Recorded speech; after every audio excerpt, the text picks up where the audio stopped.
je ne sais pas encore comment j'ai appelé cette vidéo, mais je suppose que par rapport au titre vous avez compris de quel genre de vidéo il s'agit.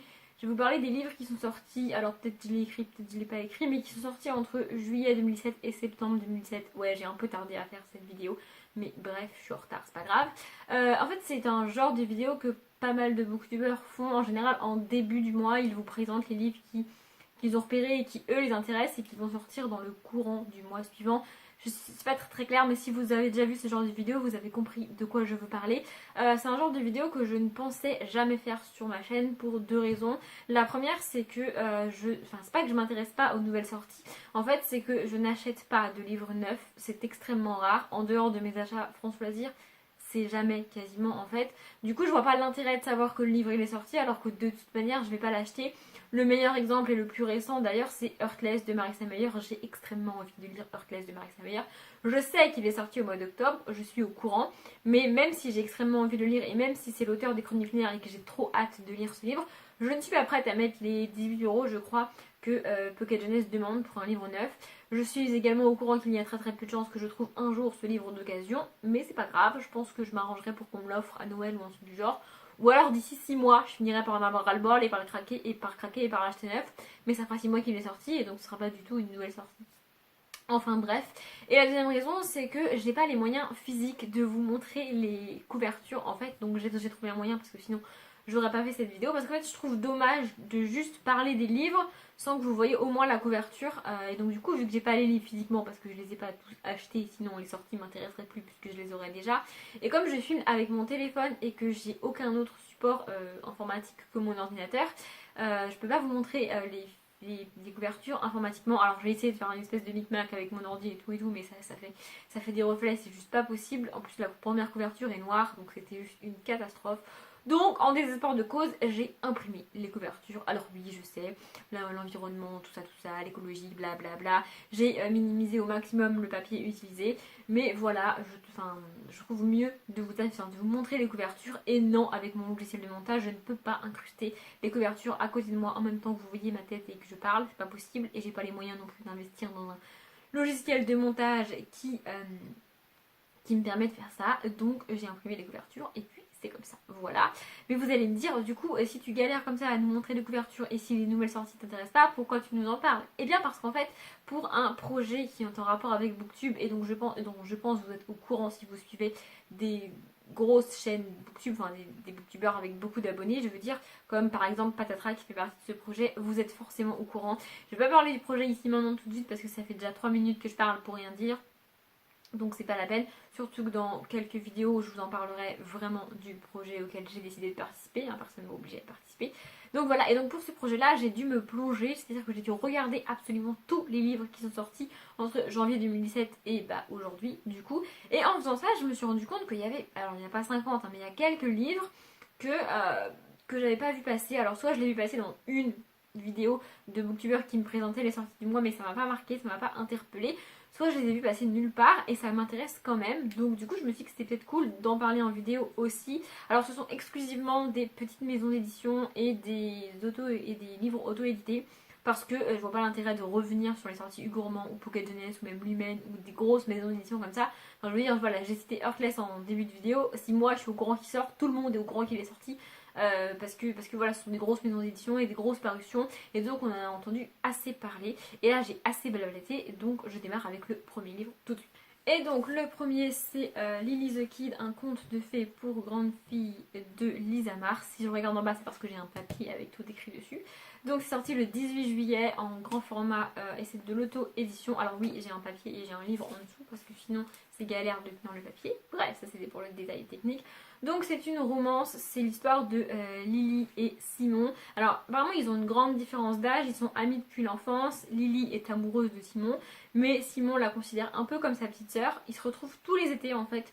Ils passent tous leurs étés ensemble, donc ils ne se voient pas le reste de l'année, ils se voient que l'été.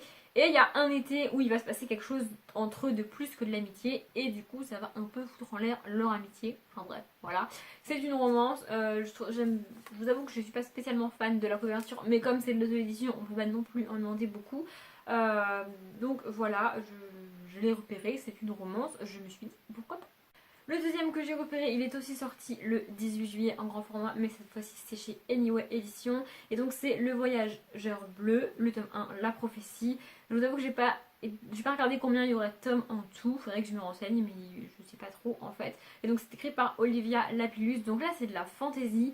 On est dans un monde dirigé par un roi tyrannique, sauf qu'il y a une prophétie qui va prédire la fin de son règne. Et donc quand un roi tyrannique voit la fin de son règne prédit, ça lui plaît pas forcément. Et donc voilà, on va suivre ça. Je sais pas qui va être le personnage principal, mais c'est de la fantasy, la couverture est vachement fun et je me suis dit que ça pouvait être cool. Et je trouve dommage qu'on n'entende pas parler des livres comme ça, parce que même si c'est pas une grande maison d'édition, ça veut pas dire que l'histoire est pas intéressante. Et donc voilà, j'ai pas mal hâte de voir ce que ça donne, enfin de voir ce qu'une petite maison d'édition entre guillemets est capable de produire en tant que fantasy, ça m'intéresse vraiment. On passe au mois d'août et au 3 août, donc c'est aussi une sortie grand format et c'est aussi de l'auto-édition. Donc c'est Rockchord de tome 1, Tammy et Chase de Lena James, donc c'est de la romance. Donc on va suivre Tammy, je ne sais pas trop comment ça se dit, enfin bon, bref, qui apparemment est en couple avec un homme, on n'a pas son nom dans le résumé, qui va se marier dans 6 mois, sauf qu'elle perd son job, et du coup elle demande à son frère, je crois que c'est son frère jumeau, je suis pas très sûre mais je crois qu'ils sont jumeaux, du coup elle lui demande un job et il la nomme manager de son groupe de rock, je crois, enfin il a un groupe de musique, je crois que c'est du rock qu'ils font, sauf que dans ce groupe il y a également Chase évidemment, qui apparemment il y a eu une histoire entre Tammy et Chase il y a quelques années et du coup bah voilà elle va se remettre à le fréquenter de par son travail mais elle doit se marier, enfin bref voilà ça m'a l'air, je suis pas certaine d'aimer ce livre là parce que les triangles amoureux je suis pas très fan. En fait il y a deux possibilités dans le triangle amoureux, soit j'y crois pas du tout et du coup je suis sûre qu'elle va finir avec l'un des deux, enfin ou qu'il va finir avec l'une des deux et du coup le triangle amoureux pour moi n'a aucun intérêt parce que je n'envisage même pas une seule seconde qu'elle puisse finir avec l'autre ou qu'il puisse finir avec l'autre. Soit j'accroche avec aucun des deux et du coup bah j'ai pas de team et donc bah en fait je m'en fous. Voilà. Mais je me suis dit pourquoi pas s'il n'y a pas vraiment de triangle amoureux et parce qu'en fait dans le résumé comme on n'a pas le nom du futur mari, je me suis dit qu'il ne devait pas être très important dans l'histoire. Donc voilà. Et puis comme c'est de l'auto-édité, je me suis dit que c'est très sympa. J'ai jamais lu le livre auto-édité mais j'aimerais vraiment beaucoup les découvrir et pour le coup ceux-là je les achèterais neufs parce que je vois pas l'intérêt d'acheter un livre auto-édité d'occasion, ça n'aide absolument pas l'auteur. Donc voilà. Et le deuxième livre qui est sorti au mois d'août, il est sorti le 20 août, c'est aussi de l'auto-édité et donc c'était écrit de Alessia Jourdain. Voilà, j'aime beaucoup la couverture qui fait très estivale, du coup il est sorti au mois d'août, c'est logique. Donc là c'est l'histoire de, comment elle s'appelle, Juliette qui a épousé l'homme qu'elle aime, tout va bien, c'est super cool. Ils partent en lune de miel en Espagne et là c'est le drame entre guillemets, elle va retrouver, comment il s'appelle déjà, Alberto, donc ils vont en Espagne parce qu'en fait elle a vécu en Espagne quand elle était jeune. Alors je suppose de ce que j'ai déduit du résumé que c'est parce qu'elle a fait ses études en Espagne. Et du coup elle va y retrouver Alberto avec qui elle a eu une histoire quand elle était en Espagne. Sauf que comme elle vient de se marier, recroiser son ex c'était pas super cool. Oui je sais, ça laisse encore un triangle amoureux avec mariage, tout ça. Mais je sais pas, la couverture elle est vraiment fun. Et je vous avoue que l'Espagne c'est un pays qui m'attire. Non, c'est un pays que j'ai déjà visité et par lequel je passe pour aller au Portugal. C'est logique, sinon je peux pas atteindre le Portugal depuis la France. Et du coup, voilà, c'est proche du Portugal sans être proche. Je suis pas du. Enfin, je suis anti. C'est-à-dire que quand on confond, quand on entend un portugais parler et qu'on se dit c'est le portugais ou l'espagnol, moi ça m'énerve parce que pour moi les deux langues sont très différentes et j'arrive à les distinguer. Alors, oui, vous allez me dire c'est normal que j'arrive à les distinguer parce que j'entends ma grand-mère parler portugais depuis que je suis petite. Mais en fait, je comprends pas comment on peut confondre les deux. Mais il n'empêche que je suis pas mal attirée par le soleil d'Espagne et l'histoire d'espagnol. Je lis pas beaucoup de livres qui se passent en Espagne, donc voilà. On passe au mois de septembre avec Bouton et Dentelle, le tome 1 de la saga Bouton, écrite par Penelope Sky, c'est ça. Donc c'est de l'auto-édité aussi, c'est sorti le 8 septembre en grand format. Et là pour le coup c'est de la dark romance. Alors j'ai jamais lu de dark romance. J'ai lu un livre de BDSM qui m'a plutôt plu, même une trilogie entière de BDSM. Dans ma tête, le BDSM et la dark romance, c'est assez proche. Je pense qu'on pourrait dire qu'il y a une duologie aussi. Je ne sais plus le titre. 1 million de secrets coupables, 1 million de secrets inavoués. Enfin, l'un est le tome 1, l'autre est le tome 2, mais je ne sais plus dans quel sens. Je pense que ça peut être considéré comme une mini dark romance, mais je suis pas sûre du tout. Et du coup, je me suis dit que ça pouvait être cool. Et puis la couverture est juste trop fun. Donc en fait, c'est l'histoire de, comment elle s'appelle, on ne sait pas. Donc en fait c'est une jeune fille qui doit une dette à un jeune homme, on ne sait pas pourquoi. Sauf que le jeune homme il ne veut pas qu'elle la rembourse en faveur ou en argent. Du coup j'ai pas trop compris. Et apparemment si elle fait une bonne action, il lui donne un bouton. Et une fois qu'elle aura rassemblé 365 boutons, elle pourra partir. Donc 365 boutons, ça laisse supposer 365 jours, donc une année entière de sa vie. Mais en fait j'ai un peu du mal à associer le fait que ce soit une dark romance, mais qui veut pas de faveur. Enfin, j'ai un peu du mal, mais bon, je vous avoue que ça me tente pas mal. J'en ai pas entendu parler du tout, mais ça peut être cool. Je suis pas certaine que ce soit le bon roman pour démarrer la dark romance, mais en même temps, je ne sais pas avec quoi démarrer les dark romances, et c'est un genre que j'ai envie de découvrir. Donc, peut-être avec lui, peut-être pas, je verrai, mais lui, j'ai envie de le lire, c'est sûr. Ensuite, qui est sorti le 19 septembre aux éditions Sharon Kenna, donc c'est Changement de vie, tome 1, Angel de J.A. Turtle. Voilà, voilà. Donc là, c'est une romance. Je pense que ça se rapproche plus de la petite romance que de la romance, vraiment romance. Donc c'est l'histoire de Angel qui apparemment vit à Londres ou aux États-Unis, je ne sais pas trop, et qui est envoyée par son patron à Paris pour, en fait, c'est pour faire évoluer sa carrière de journaliste. Je crois qu'elle est journaliste, oui, c'est ça. Le problème, c'est qu'elle est censée se marier. Ouais, j'aime beaucoup les livres où les gens ils sont censés se marier en ce moment, je sais pas pourquoi, c'est comme ça, enfin bref. Et du coup, elle doit partir à Paris, mais comme ça va l'éloigner de son futur mari, elle a peur que ça influence leur relation et que ça se passe du coup un peu moins bien. Surtout qu'elle va rencontrer un jeune homme qui s'appelle Alex, je suppose, dans son travail. Du coup, voilà, c'est pas forcément cool. Alors oui, c'est encore un roman qui parle de mariage et de triangle amoureux. Qu'est-ce que vous voulez que j'y fasse? C'est pas ma faute. Donc voilà. La couverture est vachement cool et en plus le fait que ce soit apparemment une anglaise ou une américaine qui viennent à Paris, c'est cool parce que des romances et des romances au bureau notamment qui se passent à Londres ou aux États-Unis, j'en ai déjà lu, mais à Paris jamais. Donc je trouve ça cool en fait que ça se passe à Paris. Voilà, c'était le petit détail totalement insignifiant qui m'a fait craquer un peu plus. Alors celui-là c'est l'exception de la vidéo, c'est-à-dire que j'ai dit que je parlais pas des grosses sorties, que je parlais pas des grosses maisons d'édition et aussi sous-entendu des auteurs très connus, donc on sait que quand il y a un livre qui sort d'eux, tout le monde le sait. Et là pourtant je vous parle de A un fil de Rainbow Rowell qui est sorti chez Milady en poche le 22 septembre. Donc tout ce que je sais c'est que c'est écrit par Rainbow Rowell, que donc c'est forcément une romance. Je n'ai jamais lu de Rainbow Rowell, c'est une auteure que je veux vraiment, vraiment découvrir parce que tout le monde en dit du bien.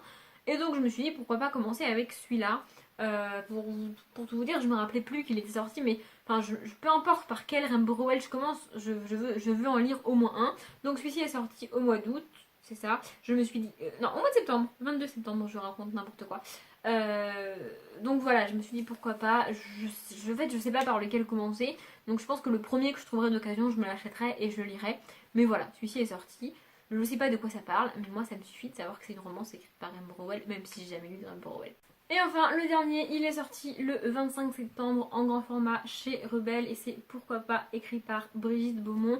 Donc là, c'est l'histoire de Mélanie qui est veuve depuis peu apparemment. Bon, je suppose qu'elle est encore en train de se remettre de la mort de son mari.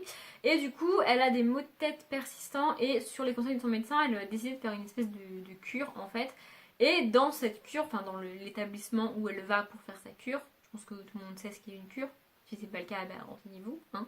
Et du coup, elle va rencontrer un médecin qui s'appelle Stéphane et apparemment il va se passer quelque chose entre eux. Alors l'histoire m'attire et j'ai vraiment envie de lire ce livre. Avec quand même la petite peur que, vu qu'elle est veuve dès le début du livre, je ressente beaucoup moins d'empathie pour elle que si j'ai connu le couple avant et qu'ensuite elle devient veuve. Oui, je sais, c'est bizarre dit comme ça, mais quand on a un personnage qui est veuve ou veuf dès le début, ça doit marcher dans l'autre sens aussi, même si j'ai jamais lu ce cas précis là. J'ai beaucoup de mal à ressentir de l'empathie pour elle et à me représenter à quel point elle est triste parce que je ne connais pas leur vie à deux, je ne sais pas comment ils vivaient tous les deux, je ne sais pas comment ils étaient amoureux tous les deux.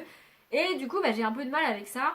Mais ça reste une romance et je vous avoue qu'après avoir lu Le goût de la vie d'Anushka Knight qui m'a vraiment plu, je me suis dit que ça pouvait être le même genre d'histoire et que donc ça pouvait me plaire parce que je sais pas si je l'ai dit mais oui c'est de la romance parce que j'aime beaucoup la romance. Donc voilà, j'ai fini. Je vous avoue que c'était un peu une vidéo test parce que je ne savais pas combien de temps elle allait durer.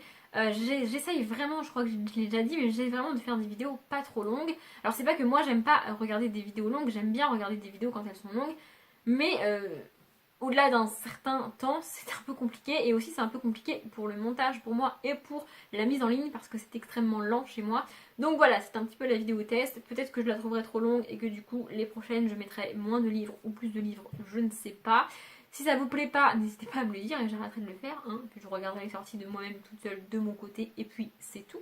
Mais si ça vous plaît, vous pouvez aussi me le dire. Comme ça, je continue. Voilà. Après je peux continuer alors que ça vous plaît pas. Hein. Bref, j'arrête, je commence à partir en live. Vous avez remarqué qu'à la fin de chaque vidéo, je pars en live comme ça. Bref, je me tais. J'espère que ça vous a plu. Si c'est le cas, tant mieux. Si c'est pas le cas, eh bien, tant pis en fait. Comme d'habitude, je vous souhaite une bonne journée, un bon après-midi, un bon appétit ou une bonne nuit. Et je vous dis à bientôt.